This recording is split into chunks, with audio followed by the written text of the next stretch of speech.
আসসালামু আলাইকুম। রাতস মম চ্যানেলে আপনাদের সকল বন্ধুদেরকে স্বাগত জানাই। বন্ধুরা আজকে আমি বাড়িতে বানাবো সরষে ইলিশ। তো চলে এলাম আপনাদের কাছে সেটা শেয়ার করতে। সরষে ইলিশ বানানোর জন্য আমি এখানে নিয়েছি 500 গ্রাম মতো ইলিশ মাছ। ইলিশ মাছগুলো খুব ভালো করে আমি কেটে ধুয়ে পরিষ্কার করে নিয়েছি। তারপর একটা প্লেটে নিয়ে নিলাম। তারপরে লবণ, হলুদ এবং সামান্য সরিষার তেল দিয়ে মাছগুলো খুব ভালো করে ম্যারিনেট করে নেব। এইভাবে প্রত্যেকটা মাছের গায়ে আমি লবণ, হলুদ মাখিয়ে নেব।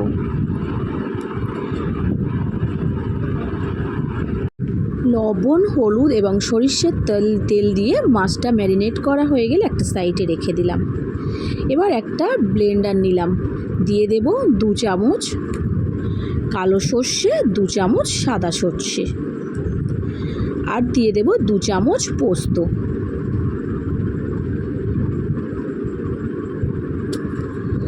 এখানে চামচ বলতে ছোট চামচ ব্যবহার করা হয়েছে, যে মানে ছোট চায়ের চামচ, ওটাই ব্যবহার করেছি। আর দিয়েছি 5 থেকে 6টা কাঁচা লঙ্কা দিয়ে তারপরে কিছুটা পানি অ্যাড করে এটা আমি ব্লেন্ড করে নেব। খুব স্মুথভাবে এটা ব্লেন্ড করে নিয়েছি। এটাও একটা সাইডে রেখে দিলাম। তারপরে রান্না করার জন্য একটা কড়াই ওভেনে বসিয়ে কড়াইটা খুব ভালো করে আমি গরম করে নিলাম। কড়াইটা গরম হয়ে গেলে আমি এখানে সর্ষের তেল অ্যাড করে দেব। তেলটাও একটু গরম করে নিলাম। তারপরে আমি এখানে কিছুটা কালো জিরে ব্যবহার করেছি। কালো জিরেটা একটু ফোড়ন করা হয়ে গেলে তারপরে আমি এখানে দিয়ে দিয়েছি সামান্য হলুদ গুঁড়ো কালারের জন্য। আদার্স কোনো মশলা আর ব্যবহার করিনি। এবার যে স্মুথ পেস্টটা আমি করে রেখেছিলাম সেটা এখানে অ্যাড করে দিলাম। এই পর্যায়ে গ্যাসের ফ্লেমটা মিডিয়াম রেখে মশলাটা আমি একটু কষিয়ে নেব। আর যে ব্লেন্ডারে আমি পেস্টটা বানিয়েছিলাম ওই ব্লেন্ডারটা ধুয়ে আমি দিয়ে দিলাম।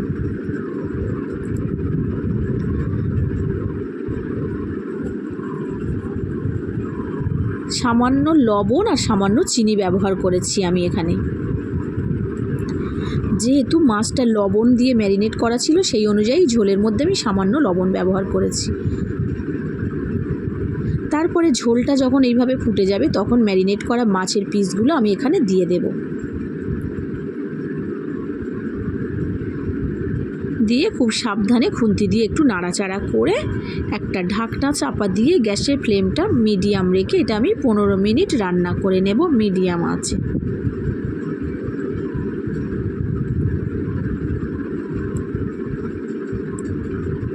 তো বন্ধুরা ফিরে এলাম 15 মিনিট পরে।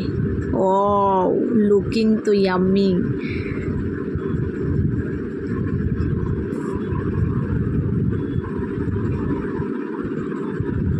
তারপরে এখানে আমি কয়েকটা কাঁচা লঙ্কা চালা করে উপর থেকে এইভাবে দিয়ে দেব। আর দিয়ে দেব 1 চামচ মতো কাঁচা সরিষার তেল উপর থেকে এইভাবে দিয়ে দিলেই ব্যাস রেডি আজকে সরষে ইলিশ। ঢাকনা খোলা অবস্থায় আরও 2-3 মিনিট মতো আমি ফুটিয়ে নিলাম।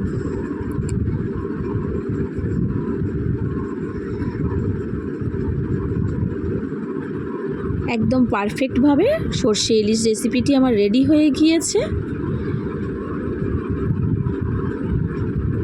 এবার নামিয়ে নেব পরিবেশন করার জন্য। তো বন্ধুরা সেম প্রসেসে একবার বাড়িতে আপনারা ট্রাই করুন। আমি আশা রাখছি ভীষণ ভালো লাগবে আপনাদের।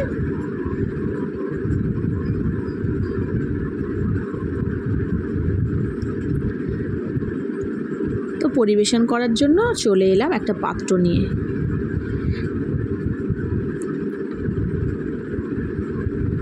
তো বন্ধুরা আজকে আমার এই সরষে ইলিশ রেসিপিটি আপনাদের কেমন লাগলো কমেন্ট করে জানাতে ভুলবেন না। ভিডিওটি ভালো লাগলে একটা লাইক করবেন। চ্যানেলটি যারা এখনও সাবস্ক্রাইব করেননি বন্ধুরা চ্যানেলটি সাবস্ক্রাইব করে পাশে থাকুন। আর যে সকল বন্ধুরা আমার চ্যানেলটি সাবস্ক্রাইব করেছেন তাদেরকে তো অসংখ্য ধন্যবাদ। দেখা হচ্ছে নেক্সট ভিডিও নিয়ে। ততক্ষণ সবাই ভালো থাকুন। ধন্যবাদ।